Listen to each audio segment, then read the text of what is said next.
जलन। ममता बहुत ही सीधी और प्यारी लड़की थी, वहीं सुनील एक सरल और आगे बढ़ने की सोच रखने वाला लड़का। सुनील, बेटा सुनील कहाँ है? अरे जरा एक गिलास पानी तो दे दो। हाँ माँ, अभी आया। क्या माँ, पानी तेरे सर के पास ही तो रखा है, क्या हो गया है? तबीयत खराब है क्या? अरे नहीं नहीं, वो उठने का मन ही नहीं कर रहा था तो देखा ही नहीं। वैसे क्या कर रहा है? यहाँ बैठ ना मेरे पास। माँ पढ़ रहा था। वो क्या है ना, नौकरी में तो वक्त नहीं मिलता, अब ऑफिस से घर आकर ही तो वक्त मिलता है। अच्छा अच्छा ठीक है, पढ़ ले जा बेटा। सुनील पढ़ लिख कर और आगे बढ़ना चाहता था, लेकिन माँ की तबीयत खराब देखकर सोचता है कि शादी ही कर ले। कब तक माँ का ख्याल वो अकेले रख पाएगा? तो एक दिन, माँ ये ममता है, मैंने इससे शादी कर ली है। तुम्हारी तबीयत भी ठीक नहीं रहती तो मैंने सोचा शादी कर लेता हूँ। घर संभालने वाली और तुम्हें संभालने वाली कोई आ जाएगी तो अच्छा रहेगा। माँ अचानक से सामने बहू देखकर हैरान रह जाती है। बेटा ये क्या बात होती है? न बैंड, न बाजा, न दहेज, न शगुन, ऐसे कैसे बहू आ गई? माँ तू तो जानती है मैं नौकरी के साथ पढ़ाई कर रहा हूँ, तो कहाँ से इतना पैसा बचा पाता कि धूमधाम से शादी करता। वैसे भी माँ, लोग तो आकर खाकर निकल जाएंगे, इसलिए बस वैसे ही। माँ जी, मैं आपका ख्याल रखूंगी। वैसे भी ये आगे की पढ़ाई कर रहे हैं, अच्छा कुछ कर गए तो सबके दिन फिर से अच्छे आ जाएंगी। सास को ममता की बात ठीक तो लगती है, लेकिन मन में कहीं ना कहीं लगता है कि कहीं बहू बेटे को लेकर फुर्र ना हो जाए और फिर तो वो रह जाएगी अकेली। बेटा देख, मेरा जो कुछ भी है वो सुनील ही है, और सुनील का भी अब इस दुनिया में मैं ही हूँ और कोई नहीं। क्या सुनील? बिल्कुल माँ, लेकिन आज से ममता भी मेरे जीवन का अहम हिस्सा है, जैसे तू है।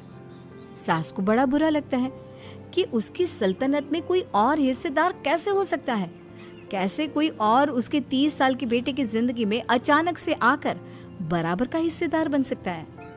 देख बहू, मैं भले थोड़ा बीमार रहती हूँ, लेकिन इसका मतलब यह नहीं कि घर की चीज़ों में मेरा कंट्रोल खत्म हो गया है।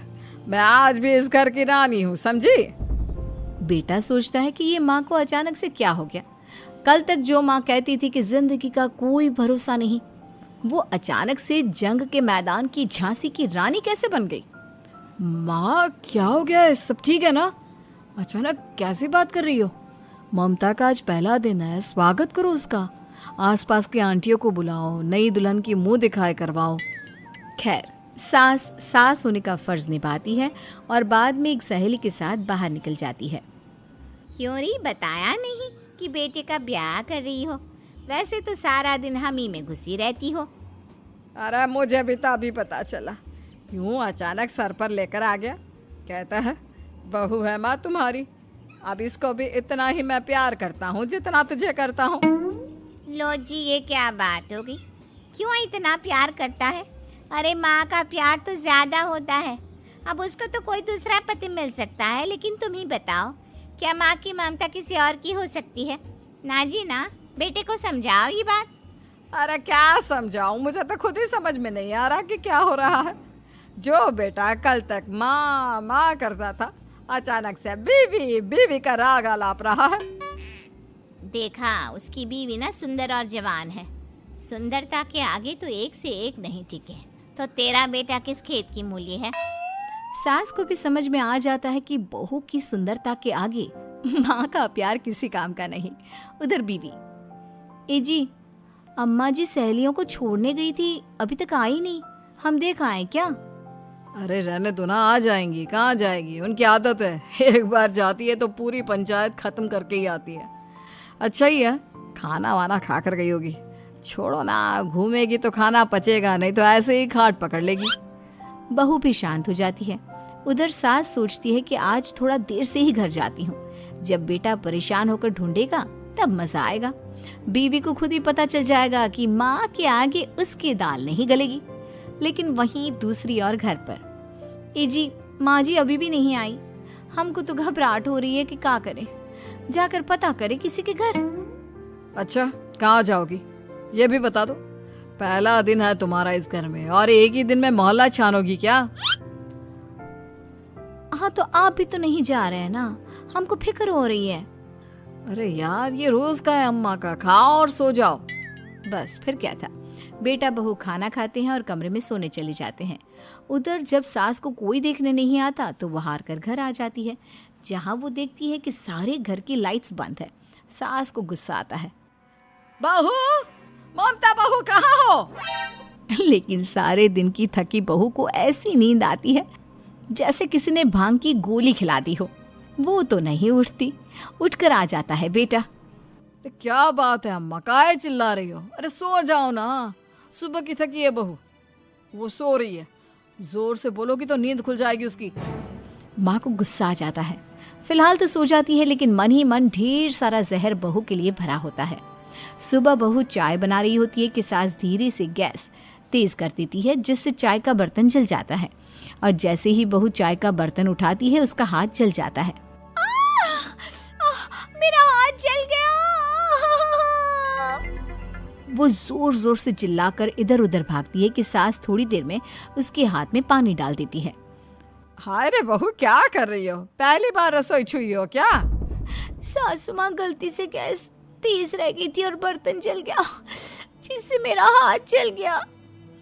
हाय रे, कितना गंदा दाग। छी छी छी छी, मुझे तो उल्टी आ रही है तेरा गला हुआ मांस देखकर। तू ना मुझे अभी साथ से खाना मत लगाना। बहू भी खुद का हाथ देखती है तो उसे भी रोना आ जाता है। कुछ दिनों के बाद सास की सहेली आती है, बहू चाय बनाकर लाती है। उसके जाने के बाद सहेली कहती है, बहू की सुंदरता ऐसी है कि कोई भी दीवाना हो जाए। वैसे तेरे बेटे का क्या हाल है? अरे वैसा ही है, बहू के पीछे लट्टू। क्या करूं, कुछ समझ में नहीं आ रहा। मैंने तो बहू के चेहरे पर दिवाली के पटाखे की चक्री फेंक दी, उसका पूरा चेहरा जल गया। अब देखो ना रही सुंदरता, और ना ही अब मेरा बेटा उसे पूछता है। अरे अब तो वो उसे छोड़कर दूसरी भी देखने को बोल गया है मुझे। बहू सारी बात सुन रही होती है।